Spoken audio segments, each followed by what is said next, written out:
day, as Jeb Bush is unraveling, this is what he had to say on the campaign trail.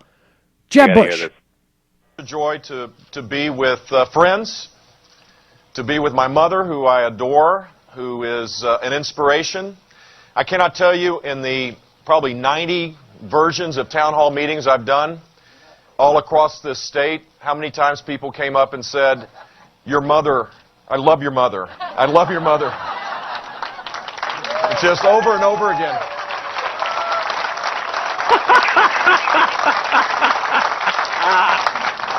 She's not as great as everybody thinks she is. I can just tell you that.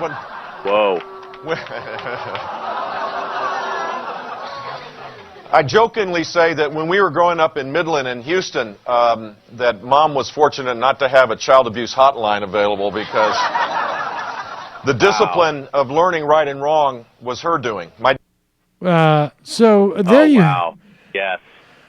What to make of this Matthew film guy, who Are clearly, you because you're a film guy, have the ability to psychoanalyze this piece? That's part of the film guy resume, is also being able to psychologically analyze. But listen, have you ever read the works of Alice Miller, the German psychoanalyst who wrote on childhood development? She wrote The Drama of the Gifted Child. Oh, okay.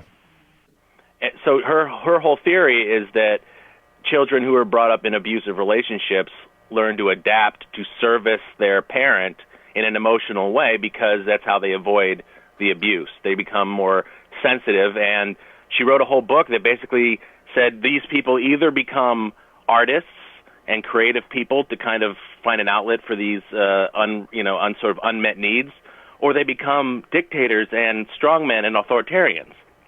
And she did a comparison between Buster Keaton and Picasso with Hitler and Stalin, and how they all had similar abusive childhoods. And it was actually their mothers in all of those cases, not necessarily their fathers, that drove them into this particular kind of mindset. Now, Jeb Bush he's a milquetoast, he's a sad sack, he's all these things. But I am sure he has filtered that same exact sort of need for power to prove who he is from that kind of an upbringing. It makes perfect sense to me.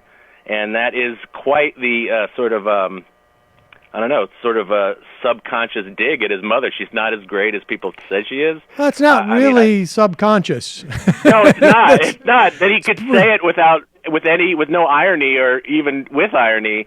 It's a cry for help. Well, it's a cry for help, because he can't help himself. Like, he's complimenting his mom, and then when they respond so well to that, he's like, whoa, wait a second. I can't. I have to be true to myself. She's a horrible person. She tortured me.